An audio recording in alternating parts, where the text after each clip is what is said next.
Assalamualaikum warahmatullahi wabarakatuh. Selamat pagi dan salam sejahtera bagi kita semuanya. Sampai ketemu dengan Ibu Dino di sini. Kita akan belajar tentang materi IPS kelas 7 dengan pokok bahasan interaksi sosial. Baiklah anak-anak, sebelum kita mulai pembelajaran, kita berdoa dulu. Mudah-mudahan pembelajaran kita bermanfaat bagi kalian semuanya. Berdoa mulai. Selesai? Nah, kita lanjutkan materi kita tentang pembahasan interaksi sosial ya. Sebelum kita belajar tentang interaksi sosial, kita harus tahu dulu tujuannya apa ya kita belajar tentang interaksi sosial ini. Kita lihat bersama. Ya. Tujuan pembelajaran kali ini adalah yang pertama, kalian mampu menjelaskan pengertian interaksi sosial, kalian mampu menjelaskan syarat-syarat interaksi sosial, dan terakhir mampu mengidentifikasi faktor-faktor yang menyebabkan interaksi sosial ya. Sehingga kita bisa melihat di sini bagaimana materi pembelajarannya. Ada 3 sub pokok bahasan yang kita pelajari. Yang pertama adalah tentang pengertian interaksi sosial, yang kedua adalah tentang syarat interaksi sosial, yang ketiga adalah tentang faktor yang menyebabkan tentang interaksi sosial. Baiklah anak-anak, kita pelajari satu persatu terlebih dahulu. Mulai dari yang pertama, yaitu tentang pengertian interaksi sosial. Pengertian interaksi sosial ini Ibu sudah melihat dari beberapa ahli ya. Di antaranya kita lihat dari 2 ahli yang ada di sini, yaitu yang pertama dari Kimberly Young dan Raymond Wiemek ya. Apa yang mereka bicarakan? Yang pertama adalah bahwa interaksi sosial adalah sebagai kunci kehidupan sosial. Pasalnya, tanpa ada interaksi maka kehidupan tidak akan terjadi ya. Ini bisa disimpulkan bahwa proses interaksi sosial merupakan proses sosial yang terjadi dengan berbagai cara untuk saling berhubungan. Ini terkait dengan apa? Bahwa kita adalah sebagai makhluk sosial. Oke, selanjutnya definisi yang kedua adalah dari Sujono Sukanto yang mengatakan bahwa interaksi sosial adalah sebuah proses sosial yang mempunyai hubungan dengan berbagai cara berhubungan ya. Hubungannya apa saja? Individu dengan individu, individu dengan kelompok, dan kelompok dengan kelompok. Sehingga kesimpulannya, hubungan individu dengan kelompok tujuannya adalah untuk membangun sistem dalam sebuah hubungan sosial. Ini menurut Surjono Sukanto. Berikutnya anak-anak, yang bisa kita lihat bersama bahwa interaksi sosial yang disampaikan tadi, Ibu sudah menyebutkan ada 3. Yang pertama adalah individu dengan individu. Nah, ini kalian sebagai contoh, satu orang dengan orang yang lain itu saling melakukan interaksi sosial. Yang kedua adalah individu dengan kelompok. Ini terjadi ketika guru sedang melaksanakan kegiatan pembelajaran ya, antara individu seorang guru dengan kelompok adalah siswa ya. Kita saling bertatap muka. Tapi sekarang yang kita laksanakan tidak tatap muka lagi ya anak-anak ya. Tapi sementara ini karena adanya pandemi COVID, maka kita melakukan tatap maya. Contohnya apa? Contohnya tadi kita melaksanakan kegiatan pembelajaran dengan menggunakan Zoom.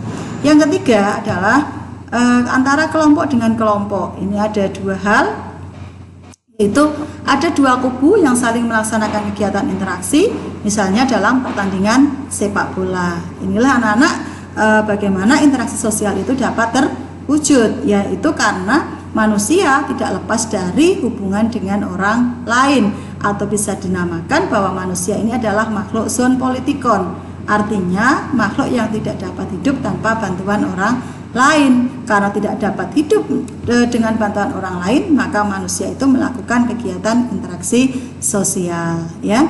Yang berikutnya anak-anak, kita belajar yang kedua adalah syarat-syarat interaksi sosial. Interaksi sosial dapat terjadi karena 2 syarat. Yang pertama adanya kontak ya. Kontak itu secara fisik bisa baik dengan fisik maupun dengan menggunakan alat.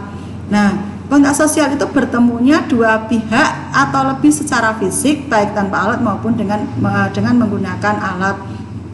Misalnya apa? Tatap muka. Tatap muka ini berarti kita hanya tidak menggunakan alat ya, tapi kita hanya menggunakan mata untuk memandang satu dengan yang lain. Yang kedua dengan berjabat tangan. Nah, berjabat tangan ini menunjukkan bahwa kita saling berhubungan ya antara satu dengan yang lain, menunjukkan suatu keakraban bahwa kita melakukan kontak sosial. Yang kedua adalah komunikasi ya, selain kotak tadi ada komunikasi. Kita yakin kalau misalkan kita berhadapan atau bersalaman dengan orang lain mungkin akan menanyakan hello apa kabar begitu ya. Itu adalah salah satu contoh bahwa kita melaksanakan komunikasi, yaitu proses penyampaian pesan kepada seseorang sehingga pesan tersebut dapat diterima dan dipahami. Oke, sekarang kita lanjutkan berikutnya. Faktor-faktor apa yang menyebabkan terjadinya interaksi sosial? Yaitu ada 5 macam ya.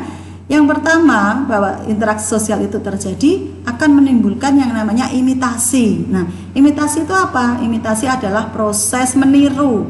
Biasanya ini anak kepada orang tua ya.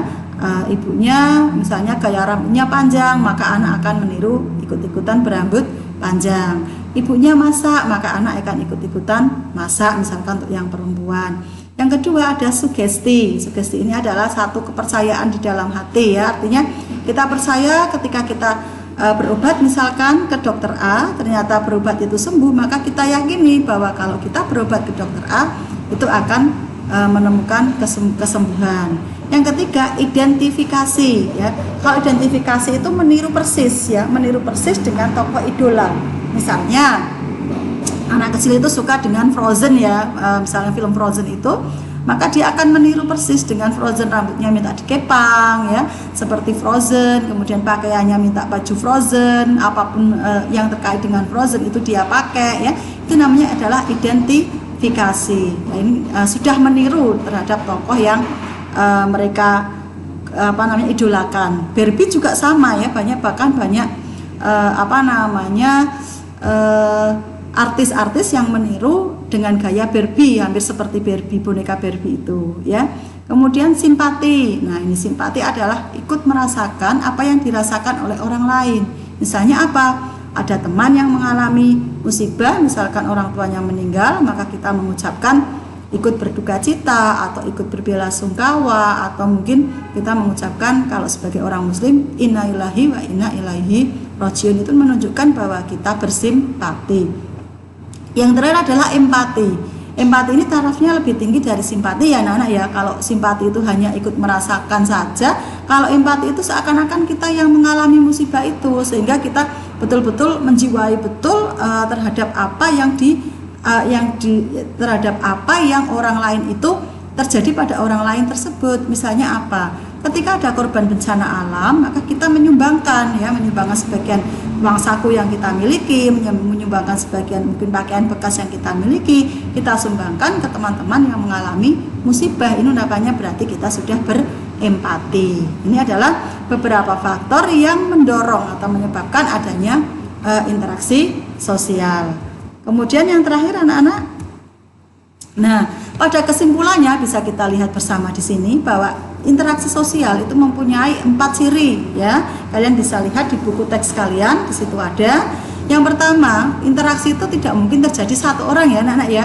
Kalau satu orang itu berarti misalnya kita selfie, itu berarti bukan interaksi, karena hanya terjadi pada satu orang. Interaksi itu terjadi lebih dari satu orang. Yang kedua, interaksi itu berlangsung secara timbal balik, jadi ada 2 komunikasi antara satu orang dengan orang yang lain. Yang ketiga itu adalah ada komunikasi antar pelaku. Tadi ada hubungan timbal balik, ada komunikasi dengan menggunakan simbol-simbol yang berlaku. Misalnya dengan menggunakan, kalau sekarang ini karena kita masuk di dalam generasi Z, kalian termasuk semuanya itu ya, berarti kita menggunakan misalnya menggunakan HP ya. Karena menggunakan HP itu namanya disebut dengan kita menggunakan simbol-simbol yang berlaku ya.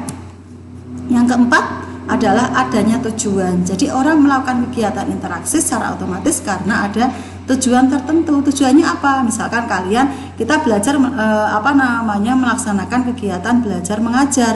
Maka tujuannya apa kegiatan belajar mengajar tersebut?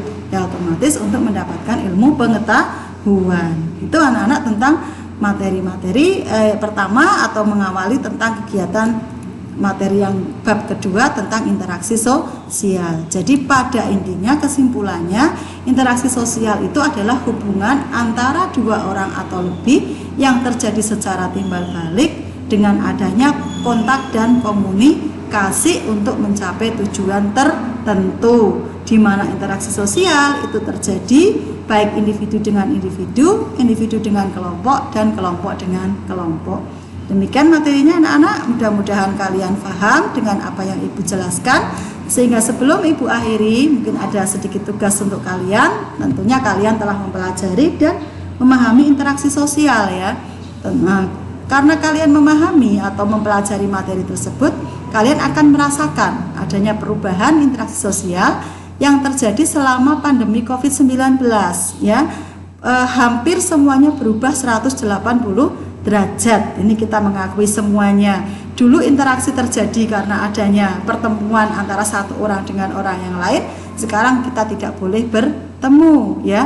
Pembelajaran yang dulu dilaksanakan tatap muka, sekarang kita harus belajar melalui dunia maya ya.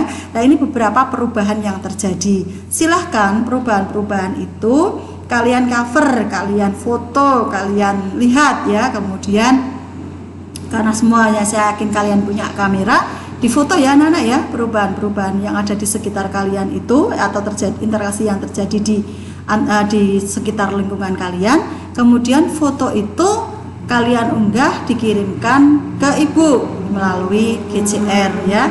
Nanti formanya akan Ibu berikan sehingga kalian lebih mudah dalam mengumpulkan foto-foto tersebut. Demikian anak-anak untuk materi kali ini. Nanti kita lanjutkan pada materi minggu depan tentang lembaga-lembaga sosial. Mudah-mudahan apa yang Ibu sampaikan itu bermanfaat bagi kalian semuanya. Kalian paham, selalu sehat ya. Semangat pagi untuk kalian semuanya ya. Sebelum kita akhiri, Ibu berikan yel-yel untuk kalian dulu ya. Seperti biasanya kita punya yel-yel IPS, yaitu happy ye ye ye, happy ye. Aku pilih IPS wae, yen awan tak ilengke, yen bengi tak impekke, IPS memang paling oke. IPS, saya pikir, saya rasa, saya bisa. Silahkan tugas-tugas yang sudah kalian dapatkan, kalian kerjakan, kalian selesaikan dengan baik, sehingga berprinsip tidak usah menunda-nunda pekerjaan. Saya yakin semuanya akan bisa berjalan dengan baik. Anak yang rajin, anak yang baik selalu melaksanakan tugas tepat pada waktunya. Terima kasih atas perhatian kalian. Kurang lebihnya mohon maaf. Assalamualaikum warahmatullahi wabarakatuh.